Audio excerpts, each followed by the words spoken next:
Hey lovies! Kamusta po kayo?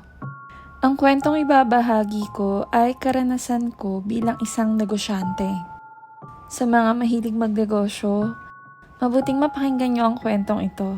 Baka sakaling makarelate kayo. So, papamagatan natin ay ang may bantay sa negosyo. Uumpisahan ko and disclaimer na rin that I don't have any intention manira or anuman sa kwentong ito. And to add up, this is my experience sa time na iyon. Ito po yung time na nasa peak ako na mahiling mag-explore sa mga negosyo. At eto din yung time na nasa peak ako ng mga party days. Labas every night to drink out with friends and good time. Kaya naisip ko po na gawin itong negosyo. Ang magtayo ng isang bar.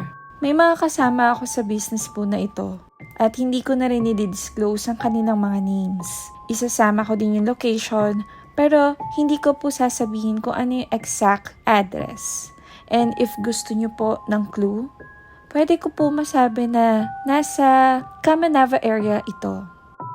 So, nag-umpisa kami sa paggawa ng plans at inabot din ito ng ilang buwan. At tuluyan ay na-planned out namin na maayos.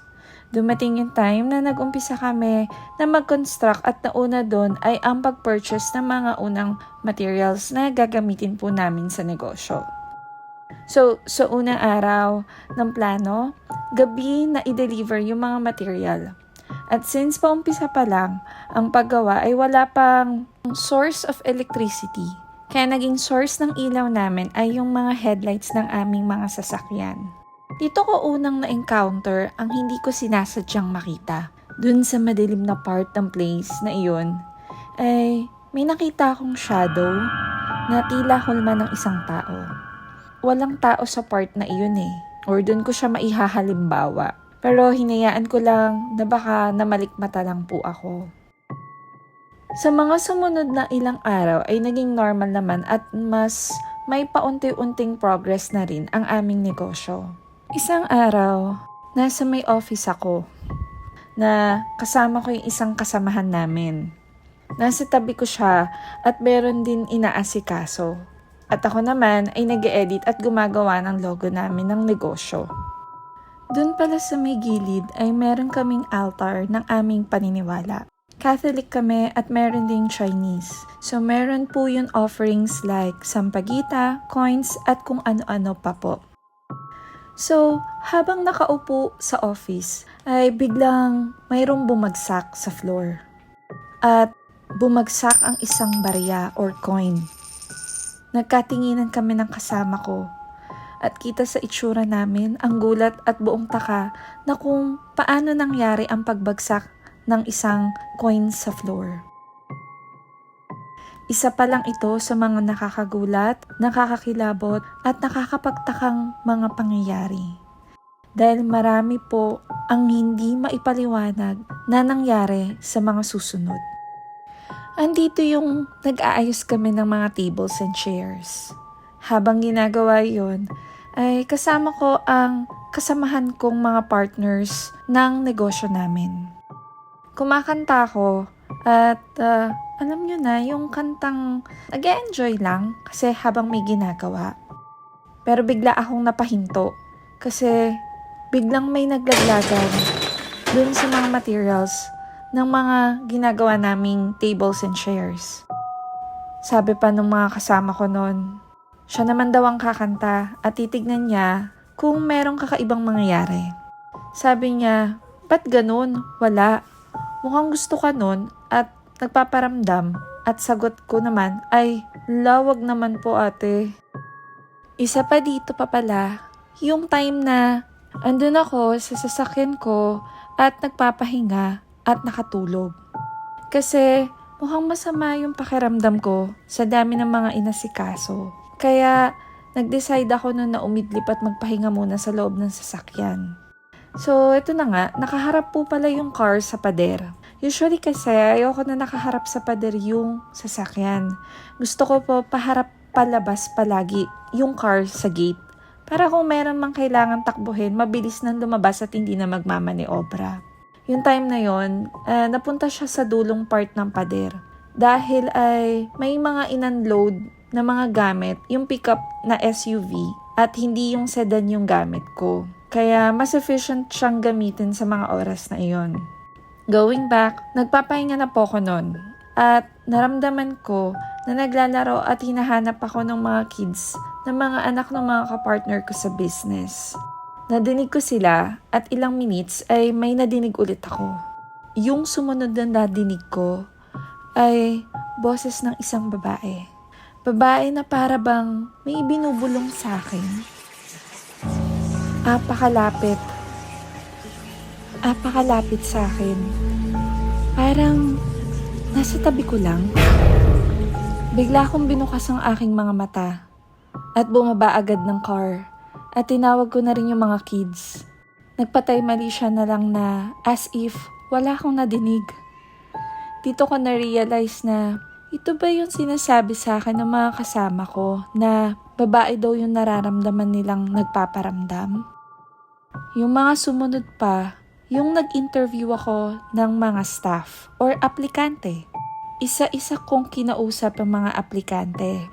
Pero meron kasing isang applicant na kinausap ako sa labas, tapat ng office. May nakalimutan siyang itanong kaya bumalik siya para i-clarify yung question na iyon. So habang andun kami ay bigla kong naramdaman na parang may mga nalalaglag na upos at cigarette butts sa may ulo ko. Actually, ang dami nga nun eh. Paghawak ko na lang, puro upos na ng sigarilyo at meron ding paunti-unting cigarette butts na nakita ko sa floor. Alam niyo yung naipon na ashtray na mga pinagamitan ng sigarilyo? Ganon siya kadami.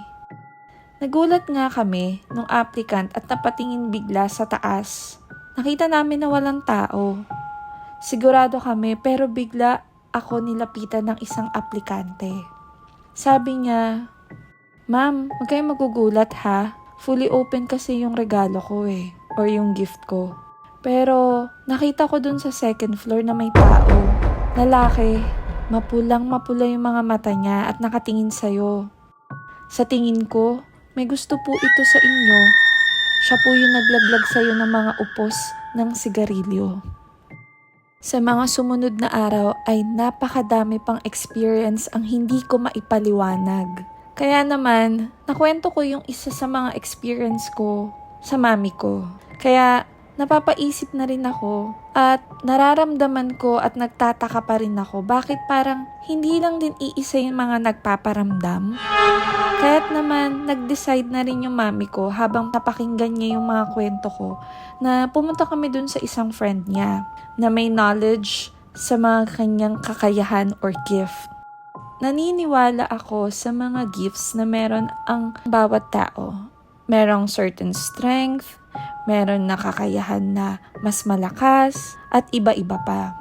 Sabihin na lang natin na mas strong or based na rin sa mga experiences nila. Likewise, yung akin kasi, hindi ko siya in-enhance or ginagamit talaga. Anyway, dun tayo sa time na nasa friend na kami ni Mami. Kilala siya sa tawag na Apo. Pinatuloy niya kami at pinagkwento ko. Dito ko na-confirm ang lahat ng dapat ko malaman sa lugar na iyon. Ito yung mga sinabi niya sa akin. Yung nararamdaman ko raw ay tama. Tama din yung aplikanteng nagsabi sa akin na isa itong lalaki. Totoo din daw na meron siyang gusto. At totoo rin daw yung babae. At meron pang isa. Balik tayo dun sa isang lalaki. Yung lalaki na naglaglag sa akin ng mga upos at kung ano-ano pang experiences ko. Ang kwento daw ng lalaki na yon ay isang matandang lalaki na siyang bantay sa lugar na iyon. May bisyo, naninigarilyo at hindi lang yon, mahilig siya sa mga babae. Kaya't naman nagbabala sa akin na maaari nga daw itong sumunod at magbantay sa akin. Nadagdag ang kwento nung babaeng espiritu sa lugar na iyon. Ang babae na pinagsamantalahan at pinakasan ang buhay ng walang awa. Nagmamakaawang nakaluhod na wag siya o huwag tapusin ang kanyang buhay. Ngunit walang awa pa rin na ganun ang kanyang sinapit sa kamay ng mga masasamang tao. Hindi ko na ididetalye, lovies, kung paano, pero hindi kasi maganda at baka sakaling hindi magustuhan ng platform na ito ang detalye paano tinapos or winakasan ang kanyang buhay. Doon ko na-conclude na yun yung bumubulong sa akin, yung babae. At kung bakit din sa mga kalalakihan lang siya nagpaparamdam. Maari kayang hinahanap niya ang kanyang hustisya at humihingi na rin ng tulong. Pero meron pang isa. And lastly, ay isa ring lalaki. Yung isang lalaki na yun ay naligaw lang daw na kaluluwa sa lugar na iyon. Dati siyang magnanakaw. Madalas sa lugar na yun ay patingin-tingin at mahilig paglaruan ng mga pagkuha ng mga bagay-bagay doon. Kasi yun yung buhay na meron siya noon. Doon ko naman na-conclude na yung barya na nalaglag sa floor, malaki ang posible na siya ang may gawa noon. Sa mga nalaman ko, ay binigyan ako ng babala at payo ni Apo. Ito yung mga dapat at hindi ko dapat gawin dahilan nga na mas ako ang nakakaramdam at nakakaintindi sa kanila. Idinadagdag ko na rin na isama sa dasal ang kanilang mga kaluluwa. Muli, nagpasalamat ako kay Apo at nagpasalamat din ako sa mga nalaman ko sa lugar na iyon. Sa mga sumunod na araw at panahon ay tuluyan na nag-open ang aming negosyo. Patuloy na sinusunod ang mga payo sa akin ni Apo. By the way, matagal na po palang wala na ako sa negosyo na iyon. Na dahilan din na naikonek ko ang pagkawala ko dun sa negosyo na yun dahil sa mga tamang babala at pinayo sa akin ni Apo. Nakarating din sa akin na wala na rin si Apo sa mga oras na ito.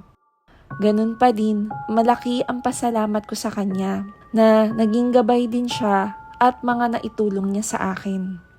Alam niyo ba na sa mga kwento sa akin ng mga staff at dati kong kasama sa negosyo, ay patuloy pa din daw ang mga hindi maipaliwanag na paramdam nila.